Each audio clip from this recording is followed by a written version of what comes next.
Okay students, अब हम देखेंगे कि भूजल का कार्य और भूरूप कि भूजल के कारण किस तरह का कार्य होता है और उसका क्या स्वरूप, किस तरह की भूमि का स्वरूप निर्मित होता है। वर्षा का पानी भूमि में रिसा हुआ कुछ जल भूपटल की चट्टानों की दरारों में से रिसकर भूपटल के नीचे अच्छिद्र चट्टानों की परत तक पहुंचता है। अब जैसे कि आपको पता है कि हमारा भूमि जो है, भूपटल जो आपको दिखाई दे रहा है, ये जो जिस पर आप रह रहे हो, यह जो है कई स्तरों तक हमारी भूमि विभाजित होती है। तो यहाँ पे ये जो है वर्षा का पानी भूपटल पर जब पड़ता है तो वह उसके नीचे जो अच्छिद्र चट्टान है, जहाँ पर छिद्र नहीं है, तो वहाँ तक वो पानी पहुँचता है, जिसके कारण वह ज़मीन खोदकर पानी निकाला जाता है। तो क्यों निकाला जाता है? क्योंकि वर्षा का पानी जो है वह अंदर भूमि में संचित होता है, वहाँ उसका संचय होता रहता है और इस तरह से प्रत्येक वर्षा ऋतु में या जो भी हम पानी गिराते हैं उसका संचयन भूपटल के नीचे अच्छिद्र चट्टान में होता रहता है। इस प्रकार के भूपटल के नीचे संचित हुए जल को भूजल कहते हैं। तो भूजल किसे कहते हैं? जो भी वर्षा का रिसा हुआ पानी होता है वह भूपटल की चट्टानों दरारों में से रिसकर वह भूपटल के नीचे पहुंचता है, मतलब जिस पर आप रह रहे हो पृथ्वी पर, वह उसके नीचे पहुंचता है और नीचे पहुंचने की प्रक्रिया वह संचयन की प्रक्रिया कहलाती है। इस तरह से यह कंटिन्यू निरंतर होती रहती है और इसी को भूजल कहा जाता है। चट्टानों के घुलनशील खनिज पानी में घुल जाते हैं। अभी जो भी चट्टानों में लवण की मात्रा पाई जाती है, जो भी मात्राएं पाई जाती हैं, या कभी कभी भूमि के अंदर जो है खनिज पदार्थ पाए जाते हैं, तो जो भी है ये सब खनिज पदार्थ जो है पानी में घुल जाते हैं और उनका भूजल के साथ वहन होता रहता है। मतलब भूजल के साथ में वह एक स्थान से दूसरे स्थान पर स्थानांतरित होते हैं। यही भूजल से होने वाला अपक्षरण है। उनका जब वहन हो रहा है, एक स्थान से दूसरे स्थान पर जा रहे हैं, तो इसी प्रक्रिया को भूजल का अपक्षरण कहते हैं। तो भूजल का अपक्षरण कैसे होता है कि चट्टानों के जो घुलनशील खनिज हैं, चट्टानों में जो घुलनशील खनिज पदार्थ है वो पानी में घुल जाते हैं और पानी में घुलकर वह जो है भूजल का अपक्षरण वहन कार्य के द्वारा भूजल का अपक्षरण करते हैं। भूजल का वाष्पीभवन होने से अथवा भूजल की घुलन क्षमता से अधिक मात्रा में घुलनशील खनिजों की आपूर्ति होने पर उसमें घुले हुए खनिजों का निक्षेपण होता है। जैसे वाष्पीभवन, वाष्पीभवन मतलब ऊपर सूर्य की किरणें जब पड़ती हैं तो क्या होता है कि पृथ्वी गर्म हो जाती है, जिसके कारण इसमें निहित पानी का वाष्पीभवन होता है, वह जाकर ऊपर एकत्रित हो जाती है। या जो अंदर जो घुलनशील खनिज पदार्थ हैं वह अंदर क्या हो जाते हैं, निक्षेपित हो जाते हैं, ठोस स्वरूप में परिवर्तित हो जाते हैं। इस प्रकार से भूजल का छिजन अर्थात क्षरण, वहन और निक्षेपण कार्य होता है। तो इसी तरह से घुलन की प्रक्रिया और वाष्पीभवन की प्रक्रिया से भूजल का छिजन अर्थात क्षरण, वहन और निक्षेपण कार्य होता है।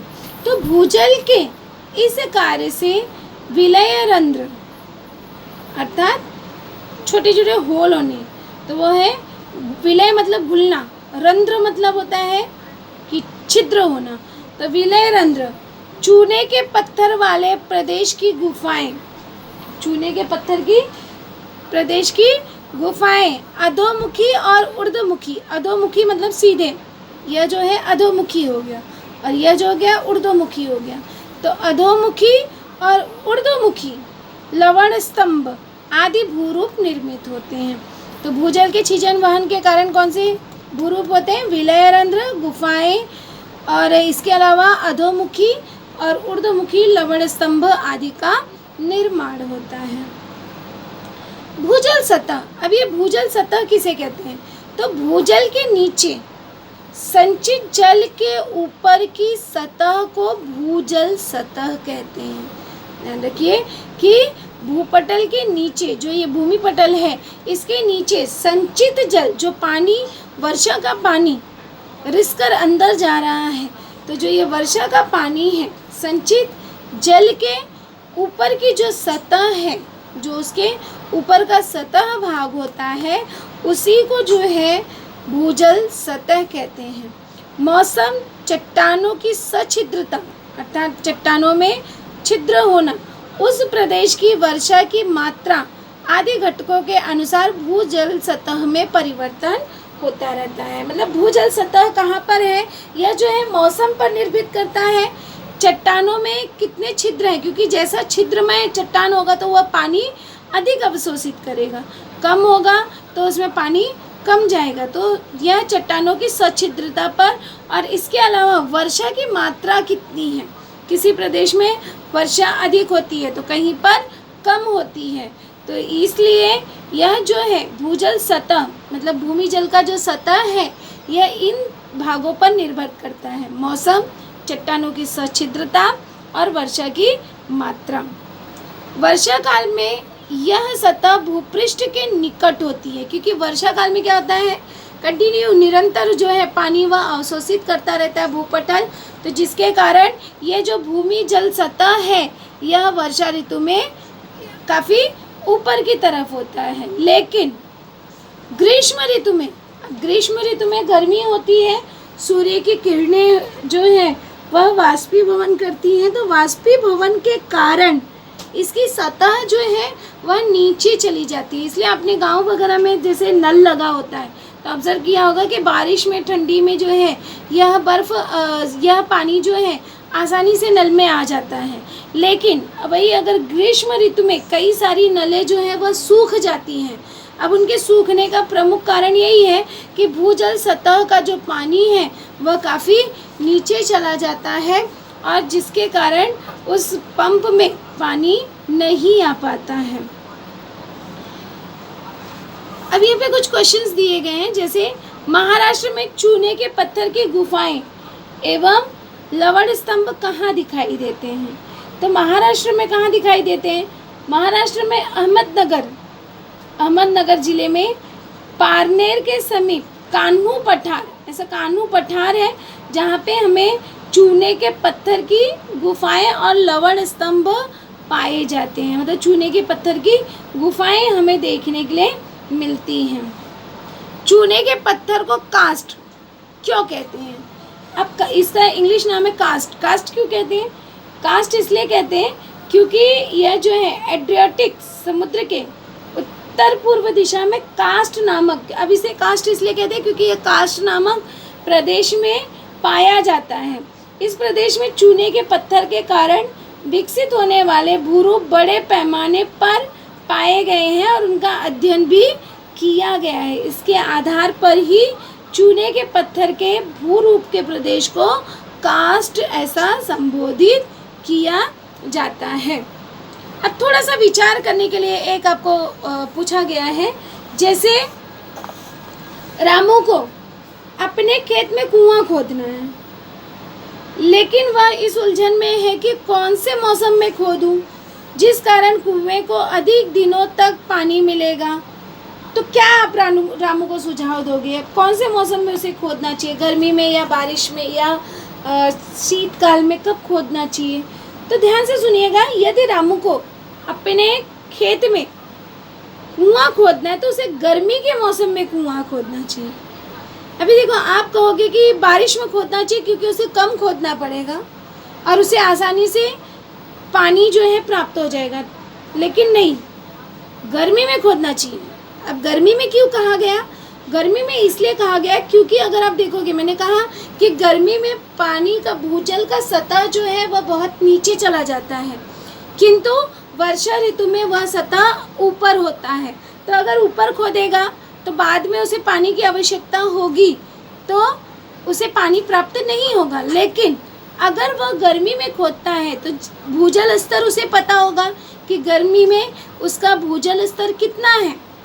भूजल स्तर के कारण जब उसे गर्मी में भी पानी प्राप्त हो रहा है तो वह आसानी से वर्षा ऋतु में प्राप्त ही होगा, क्योंकि वह तो ऑलरेडी ऊपर होता है। तो ध्यान रखना, यदि रामू को अपने खेत में कुआं खोदना है तो उसे गर्मी के मौसम में कुआं खोदना चाहिए, क्योंकि गर्मी के मौसम में भूजल का स्तर नीचे चला जाता है और गर्मी में कुआं खोदते समय उसे इतना गहरा खोदना चाहिए कि उसमें पानी आ जाए, और ऐसा करने से कुएं को सभी मौसम में अधिक दिनों तक पानी मिलेगा।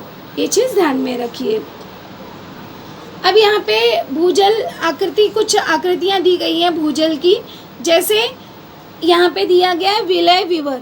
अब ये विलय विवर जो है, आप देख रहे हो कि यहाँ पर छिद्र जैसा भाग दिखाई दे रहा है। विवर मतलब होता है होल, छिद्र, तो या बिल जिसे आप कहते हो, तो बिल जैसा भाग दिखाई दे रहा है। तो ये जो प्रक्रिया है यह भूजल के अपक्षरण के कारण हुआ है। दूसरा आप देखोगे, दूसरी आकृति जैसे यहाँ पे दिया गया है अधोमुखी और ऊर्ध्वमुखी लवण स्तंभ। अधोमुखी, ये अधोमुखी है, ये ऊर्ध्वमुखी है। तो ऊर्ध्वमुखी लवण स्तंभ एवं गुफा, यह आकृति जो है यह भूजल के वहन और निक्षेपण कार्य के कारण निर्मित आकृति है। तो इस तरह से हमने विभिन्न आकृतियों के बारे में देखा। आप इंटरनेट पर सर्च करके भूजल के और विभिन्न आकृतियों के बारे में देख सकते हो, तो उसके संचयन के कारण किस तरह से निर्मित होती है। एक क्वेश्चन आपको और है थोड़ा सा विचार करने के लिए, कि जैसे हमने देखा कि पवन, नदी, हिमानी, समुद्र, इन सभी के बारे में देखा, तो एक थोड़ा सा क्वेश्चन है कि पवन, नदी और हिमानी, इनमें से कौन से कारक की गतिज ऊर्जा अधिक होगी? गतिज ऊर्जा अर्थात तीव्रता, तो किसकी अधिक होगी? पवन की या नदी की या हिमानी की? तो ध्यान में रखना, पवन की गतिज ऊर्जा जो है वह सबसे अधिक होती है और इसी की गतिज ऊर्जा जो है सबसे अधिक होगी।